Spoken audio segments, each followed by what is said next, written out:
Two speakers in 1 year. You don't always see that, and that's the big news tonight. The United States House finally has the new speaker, Johnson, winning the gavel after all of the tumult and chaos. And many people see the turmoil or the process, whatever you want to call it, all began with one congressman, Matt Gaetz, who led to the ousting of Kevin McCarthy, calling, along with a couple other so-called rebels, for that no-confidence vote earlier this month. Kevin McCarthy celebrating a victory that almost didn't happen. Gaetz, one of the leaders of the rebellion. Look at somebody's holding somebody back. Look at that. Oh, somebody just held somebody back. Kevin McCarthy going head-to-head with Congressman Matt Gaetz after the House Speaker worked with Democrats to avert a government shutdown. Matt Gaetz promising he will move this week to remove House Speaker Kevin McCarthy. It is astonishing to hear any colleague give Speaker McCarthy credit. Kevin McCarthy was ousted from his role as Speaker of the House by fellow Republicans. Buckle up for a fight. He said it, he did it, and he's here. Republican Congressman Matt Gaetz, my live guest in studio in Washington. I know it was a busy day on the floor. Thanks for being here. Welcome to you to Washington. We're glad to have you here. Here I am. Let's get right to it. What does today's speaker vote mean? And did you cut any side deals this time like we heard about last time? No side deals. This speaker election means that the House Republican Conference is united. Really, for the first time this Congress, we are united behind a man of deep faith who obeys Almighty God and the Constitution before all else. And I was proud to support him. He's not someone who comes from any particular faction of the Republican Conference. I don't know about that. Well, he has strong relationships from our most moderate members to our most conservative members. And you know what? Everyone feels listened to with Mike Johnson. He has a great tone, a great leadership skill stack, and I'm going to do everything I can to make him successful. One of the things that you and several Republicans got changed at the beginning of the year was you made it easier to remove a speaker in real time. Then you exercised that authority. So people are seeing a Congress, a set of news cycles here that are because of what you guys did. We're told that that continues. So would you be as eager to use that rule to topple this speaker as McCarthy, or this was kind of one and done for you? Well, we have Republicans and Democrats who are interested in raising the threshold for the motion to vacate beyond just one member. And just this morning, I met with Speaker Johnson about that and about those desires. And here's what I've offered. Ro Khanna of California, a Democrat, and I have worked on some bipartisan anti-corruption rule changes for the House that wouldn't allow members of Congress to become lobbyists or registered foreign agents, that wouldn't allow members of Congress to accept donations from lobbyists and political action committees, and that would stop members of Congress from trading individual stocks. So if we could approach that Khanna-Gaetz anti-corruption agenda with great vigor, then I might be willing to consider an increase in the threshold on the motion to vacate. So you could raise the threshold, which makes it harder to toss somebody. Do you have any idea whether Mike Johnson is worried that you guys will do this again? I mean, I said one and done because, yes, you could technically do it, but if you keep doing this, right, that's going to complicate a lot of your party's governing agenda. I do not want your viewers to get the impression that I want to govern by motion to vacate. This was something that we had to do because Kevin McCarthy had lied to us. You know, the one thing that... So it was a McCarthy thing for you? Well, undeniably, if Kevin McCarthy had maintained his commitments to pursue single-subject spending bills,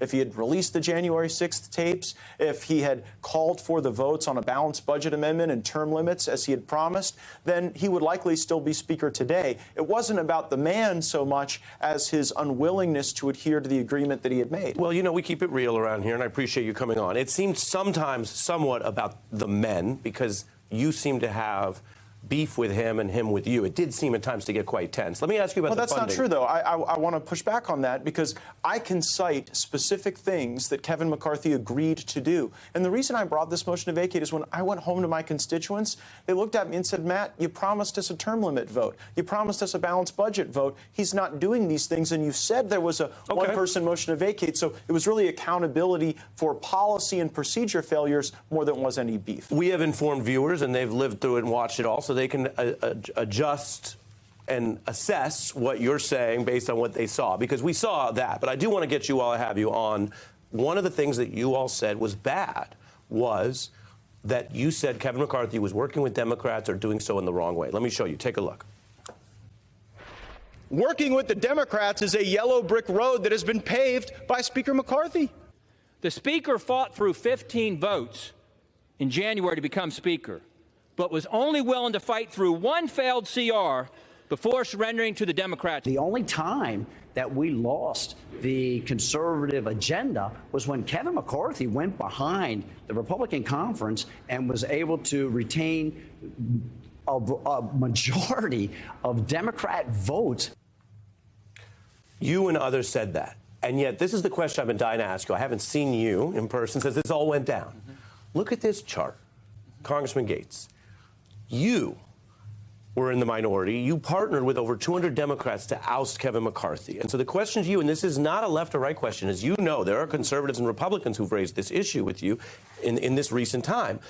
Why is it bad when Kevin McCarthy partners with Democrats to keep the government open, but it's okay when you do it to actually shut down basically a functioning House for a few weeks? Well, we shut down for 22 days. Keep in mind, every year, Congress takes a 6-week vacation. So we took about half the time of the normal vacation, and I actually think it was some of our more productive And you couldn't have done it without those 200 Democrats. You couldn't have done it without working with Democrats, right? Yeah, and by the way, I work with Democrats regularly, whether it's on privacy rights, on FISA issues, whether it's on criminal justice reform. I just showed you saying that was a yellow brick road paved by McCarthy. Right, you say that was wrong. Well, why? Tell it. That was a tight clip. There it is. Yeah. Let me and I'll give you the mic back. Sure. Our viewers, they don't always hear directly from you. They see, coverage of you. Explain to us in logical English why it's bad when he does it and okay when you do it. Well, I had to work with Democrats to remove McCarthy because he worked with Democrats to violate the agreements he had made with us. Had Democrats or had McCarthy not worked with Democrats on the debt limit deal in violation of the guardrails we had set up, certainly I wouldn't have worked with Democrats to remove him. But it's not.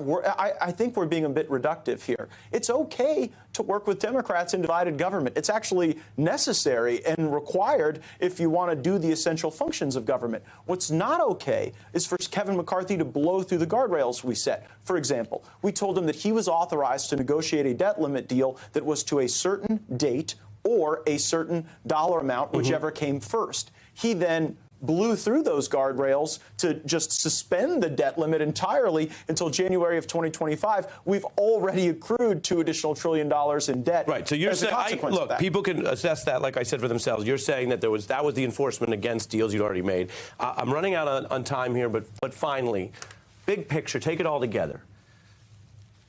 Did Matt Gaetz and the rebels win because you got the speaker you wanted and now you don't have to vacate or play those strategies anymore? Or are Matt Gaetz and the so-called rebels still out here and Johnson should be just as worried over his shoulder as McCarthy?